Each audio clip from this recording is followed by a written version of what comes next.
Isn't that crazy? As I'm walking and somebody jogs by, I'm literally talking about something that would be an example of not healthy. Not healthy is the person doing what you're doing now, sitting on the couch drinking a Coca-Cola, eating ice cream while you're watching the football game. By the way, I just saw Houston miss an extra point, so they're 1 point down from Kansas City. Guys, I think we all know who Tom Brady is, even if you're not a football fan. I thought that when the guy won 7 Super Bowls and went to 10, that his records would never be caught. But let's be honest, Patrick Mahomes might just catch Tom Brady's record someday. So every time Patrick Mahomes is in the playoffs, I'm interested in the game. Tom Brady's my favorite player because of how long he played. I don't see any reason why Patrick Mahomes can't play for another 10 or 15 years also. I hope that that team and coach all stay together and try to give Tom a run for his money. I really hope they do.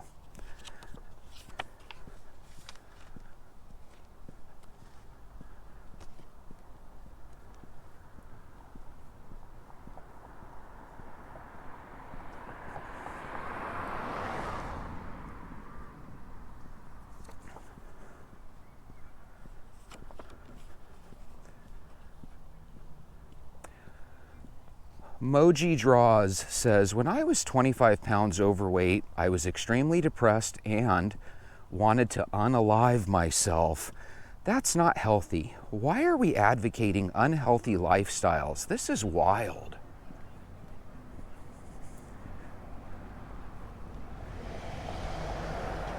I read through quite a few comments, and I chose 5 that I thought would be really interesting. But I added this one specifically because I believe in 90 days, and some of you guys have done 90-day challenges with me before, so I think you know what I'm saying is true. I believe the average person can lose 25, 30 pounds or so in 90 days if they really follow our program, which is avoid sugar, drink water, and walk with us every single day, with a Kaizen spirit behind it. In other words, with the baby step mentality that we're not just going to do what we do on day 1, on day 90, we're going to progressively walk more and we're going to progressively eat less junk food, and therefore we'll experience some really good explosive growth during that 90-day / 3-month period. What this person says is that when I was 25 pounds overweight, I felt depressed and I didn't really want to go out there and enjoy life, so to speak, right? That means that if you take the opposite of this statement, when I lost those 25 pounds, now I'm no longer depressed. I'm no longer 25 pounds overweight. I'm no longer down about life. Guys, you don't have to lose 300 pounds. You don't have to lose 100 pounds. If you just lose 20 or 30 pounds in a reasonable amount of time, we'll call it 90 days, a season, if you will.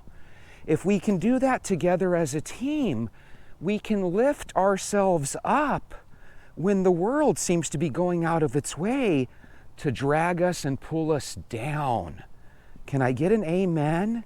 If you're only 20 or 30 pounds away from feeling better about yourself, not only physically, but mentally as well. And who knows, maybe you need a spiritual uplifting as well. If you lose 30 pounds by meeting God halfway, in other words, you're not just praying that someday you'll lose weight, you're actually willing to put some action behind your thoughts and words and prayers, you can really make this happen. And if we're only 90 days from feeling better about life, then let's do this. If you're with me, put TWMGO in the comments. The walk must go on. I think that's great that Moji lost 25 pounds. I also think it's great that he or she realizes that just 25 pounds ago, he didn't even really enjoy life, whereas apparently now he or she does. Or they, them, whatever. Taryn Snow 9C31W says, laughing out loud. I thought it said 101. I'm all, what the hell does 101 mean? Laughing out loud. Hiring this woman to be a beacon of health is another crazy ass thing to add to the pile of crazy shit in California. See, this is the thing that I'm saying.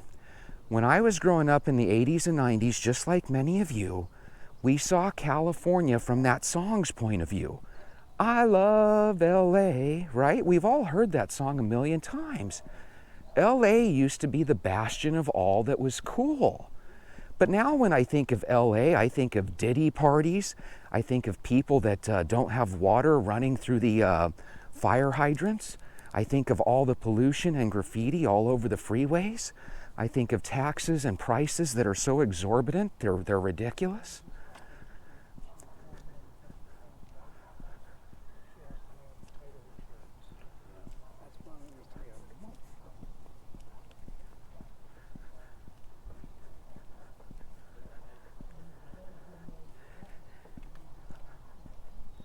And now, take these fires, for example. You guys want to know something I heard the other day? If your house is totally destroyed or unlivable, then you will be relieved of your home taxes. A guy from California said that, and it sounded wonderful, like, oh my God, California is human, right? But then he said, here's the problem. 70% of your homeowner's tax in California is the land that your home stands on, and no, you will not be relieved of your 70%, portion of your taxes from the land. So all those people that had their homes burnt down, they still have to pay homeowners taxes. And they still have to pay their mortgage too. You don't get relieved from that just because you got relieved of your housing. So I don't know what's going to happen there. And then to rebuild, you have to go through a lot of permit processes that are going to suck and cost you a lot of money. It literally is going to make people that are somewhat well off potentially no longer somewhat well off. Will it affect the movie stars and the people that are worth 200 million bucks? Probably not. But I don't think everybody there was necessarily worth that much money, if you know what I mean. But I could be wrong. They could just be rich enough to take it for all I know. John Quisenberry says, this is why insurance don't want to pay. So let's just look at it. Let's play devil's advocate together. And let's look at it from the greedy insurance's point of view, because we don't want to pay nothing, Jesse, and we're not gonna. If you look at it from the viewpoint that insurance is not some government entity, it's actually a business where they employ people and they pay people salaries, and they have to make sure that they make more money come in the door than what goes out, then a place like California was going to ultimately be impossible to insure because of the environmentalists there. They made it where you couldn't take the underbrush out of the trees, and then you couldn't score the land or whatever loggers and firefighters do in other areas where they actually thin out the trees and stuff. Apparently you weren't allowed to do any of that in California. So it was just kind of a recipe for disaster. Well, let's take that insurance argument there in California